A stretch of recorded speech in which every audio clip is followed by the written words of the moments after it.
Africa Day tomorrow. So it coincides with the inauguration of our president on Africa Day.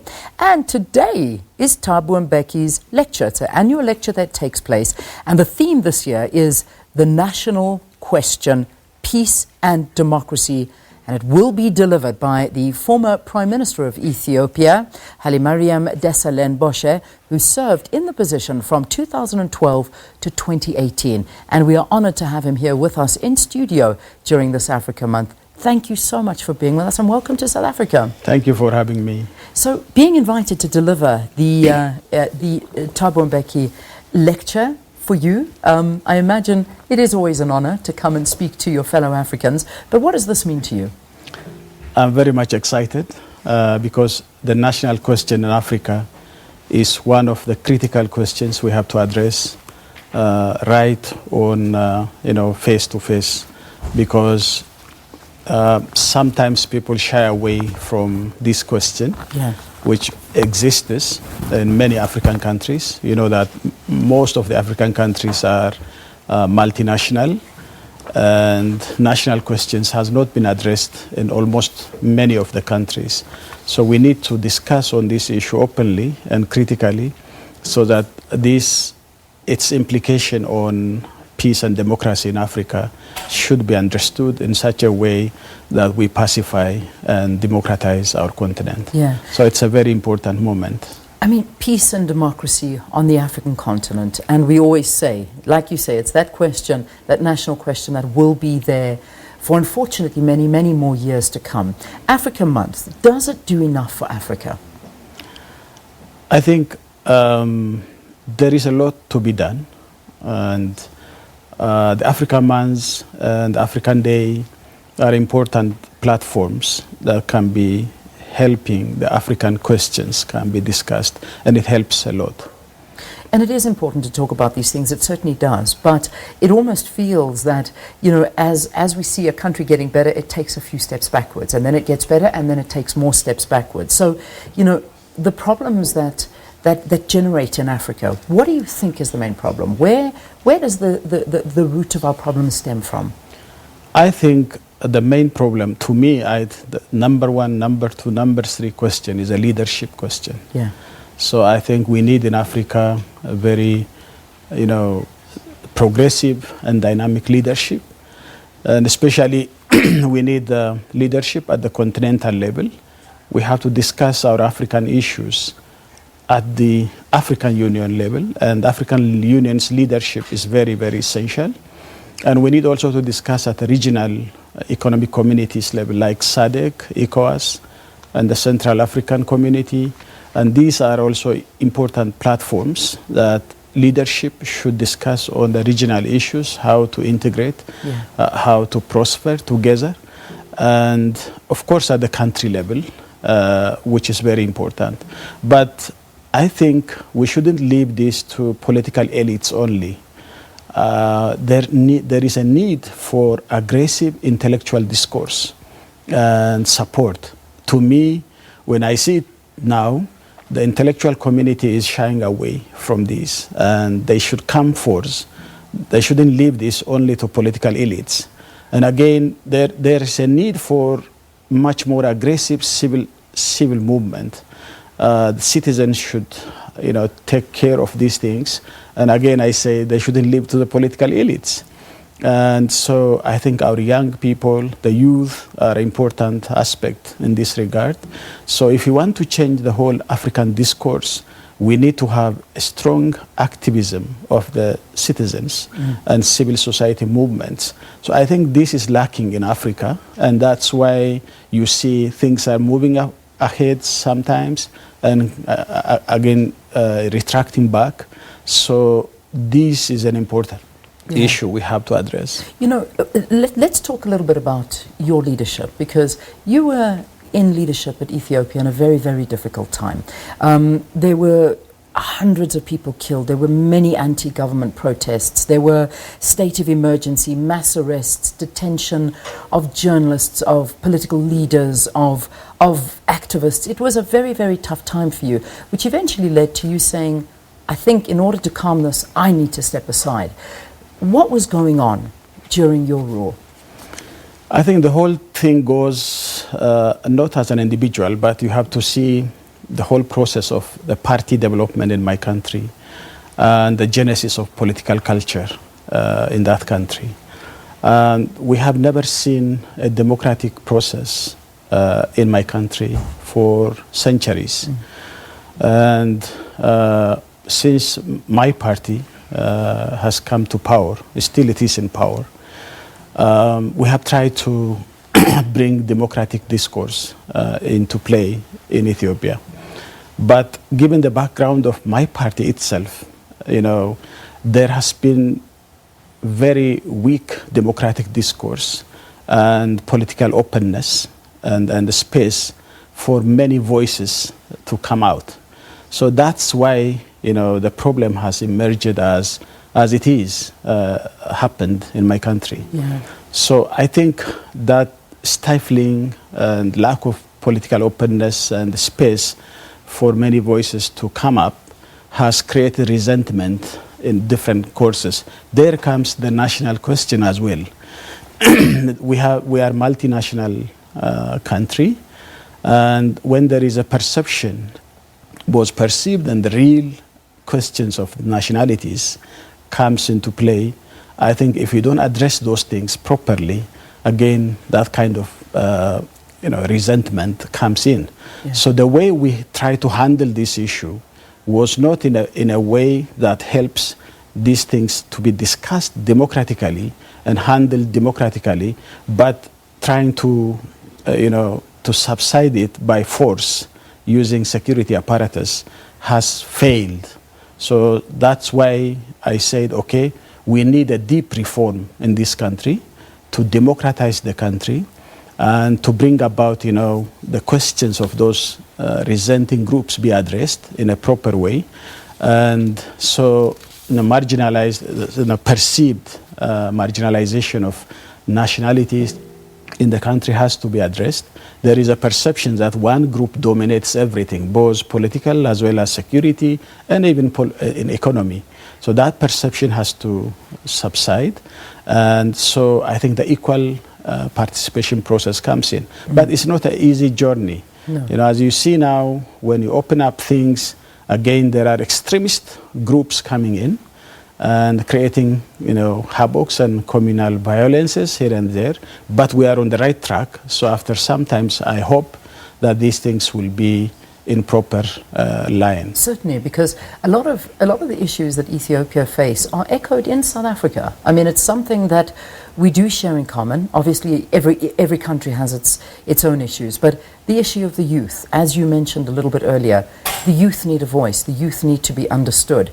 There was something quite interesting, is that the talk of older leaders and stepping aside for the younger leaders, because your successor is 41 years old. I'm not sure if he was obviously a bit younger, maybe 40 when he took over from you, Dr. Abiy Ahmed Ali.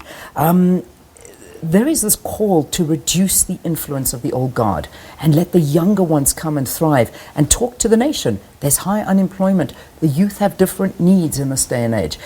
Is this something that, obviously within the realm of the different political wrangling within inside the party, the youth, they rose up and they spoke? Have their calls been answered?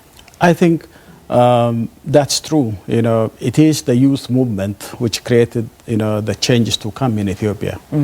And if it is managed properly, and if these young people are organized and become a civic movement, that's what I'm talking about.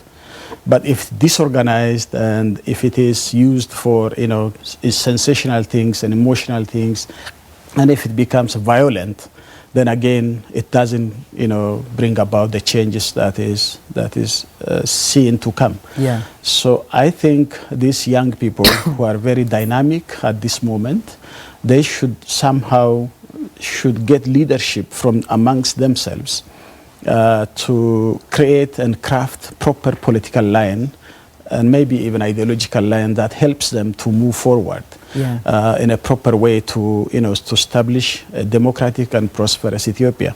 So I think that movement is a movement which is very essential and should be institutionalized.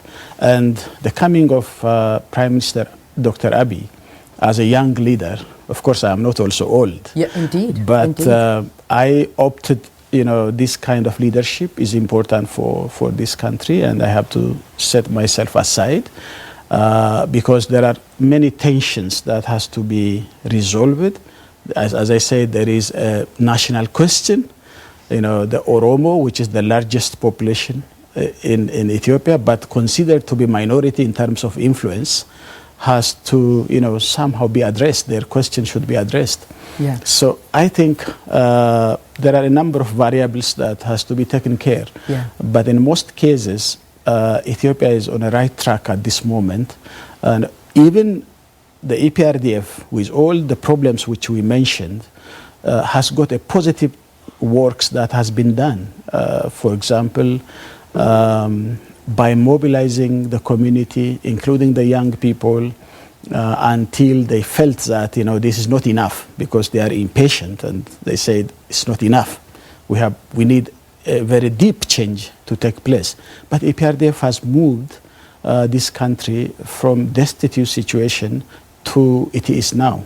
You all know that it was a poster child case earlier. Indeed. Now it is a dynamic, fast-growing economy. Yeah. And with a double-digit growth for the last 15 years. Yeah. So I think there are positive sides, but also negative side that has to be addressed, so that at nutshell we will have, a very dynamic country. Indeed, and I mean, it is a country that has grown exponentially. I mean, that goes without say. The population has grown immensely. I mean, there are predictions that you could have a population of about 190 million by the time 2050 comes in. Yeah. But this in itself comes with some issues as well. When it comes to that service delivery question, which people scream about and speak to, not only in your country, but in our country as well. And also, which is quite surprising, when growth starts happening, you start seeing a divide in the nation between the haves and the have-nots, and the wealthy and the poor, which results in this big disconnect between the government and its people. That was also one of the reasons why you cited to move aside, was that the people felt that they were very disconnected from the government and you didn't understand their needs. And talk a little bit more about that. Again, a sentiment that seems to be echoed throughout Africa. I think that's true. I mean, the disconnect with the people is detrimental for the growth and development in the country. At the initial stage, my party and government has done very great jobs in connecting with the people, mobilizing the people, especially for the rural development that has taken place in Ethiopia. The agricultural revolution we are trying to maintain in Ethiopia has been because of the connection of the party with the government. But through course, the party, usually this is a problem of many revolutionary and resistant movement parties coming to power. For sometimes, at the initial phase, they connect with the people. But when they stay in power for a longer period of time, they start disconnecting themselves. Yeah. And state captures come in, and corruption is looming. And so all this makes them to dissociate themselves from the community, from the people.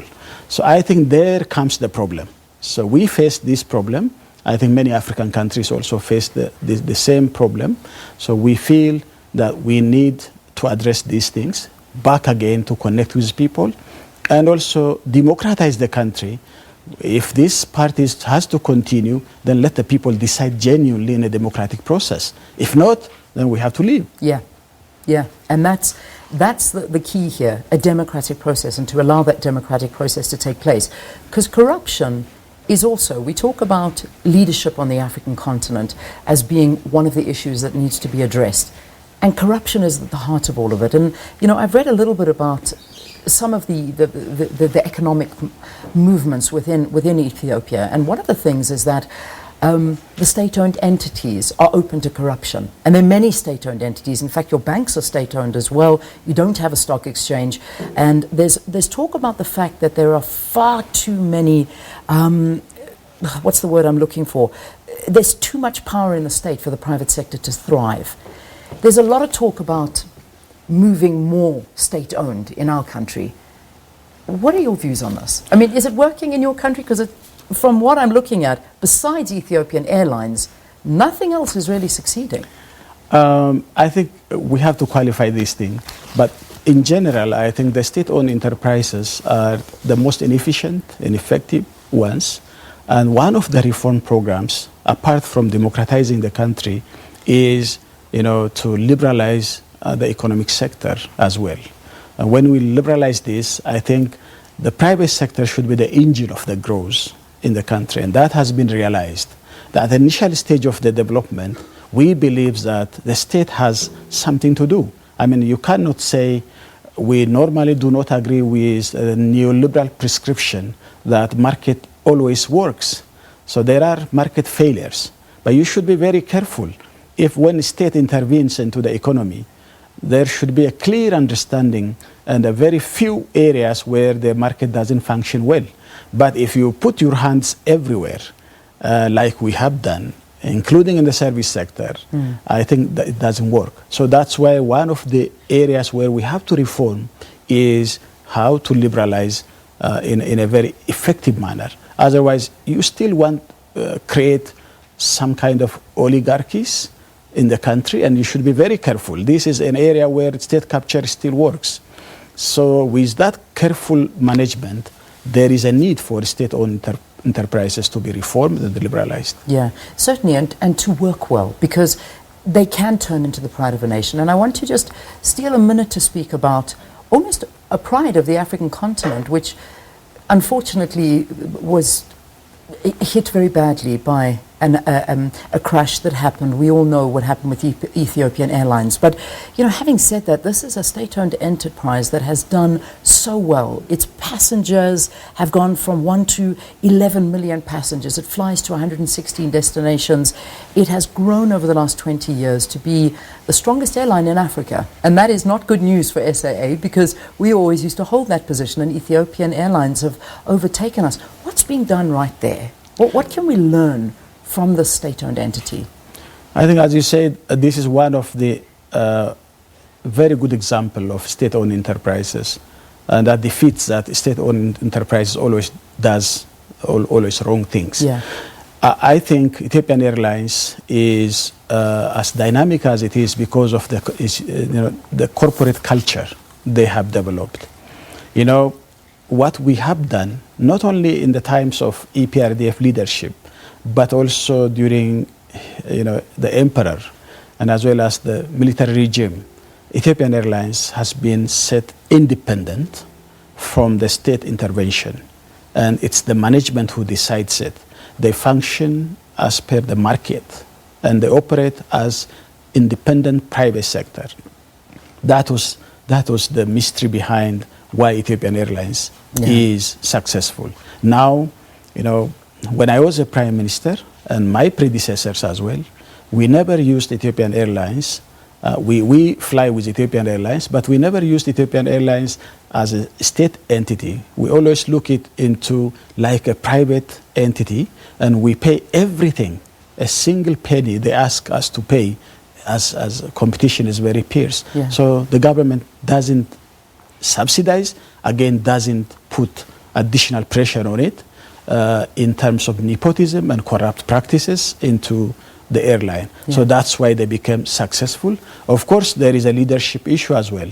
Ethiopian Airlines has got very good leadership throughout its lifetime. Yeah. So I think that's how it became successful. Well, I'll tell you what, I think a lot of lessons to be learned from that, and it's been an absolute pleasure chatting to you and picking your brain about some of these parallels that exist between our countries and between other countries on the African continent. The former Prime Minister of Ethiopia is here in South Africa to deliver the 10th Thabo Mbeki Foundation lecture, and it will be in partnership with UNISA. That will be happening today, and you'll be addressing that topic, which of course is the national question, peace and conflict. We wish you all the best. And you're attending the inauguration tomorrow of our president. Thank you so much for having me. Just on a final closing note, I mean, seeing Cyril Ramaphosa, our president, going in and being inaugurated, and the direction that the country has taken with our elections, what is your message to South Africans? I'm very much impressed. I think there is hope for South Africa also to move in the right direction. As I said, there is a parallels between what happened in Ethiopia and what's happening in South Africa. And I think we have to cooperate as two African countries and anchor African countries to address our issues with collaboration. So ANC and EPRDF has got problems, similar problems within the parties. And I think that decadent within the party has created all the problems. And I think we have a chance to rectify those things and reform. Thank you for talking to us. The former Prime Minister of Ethiopia, Hailemariam Desalegn, talking to us here on Morning Live. It is now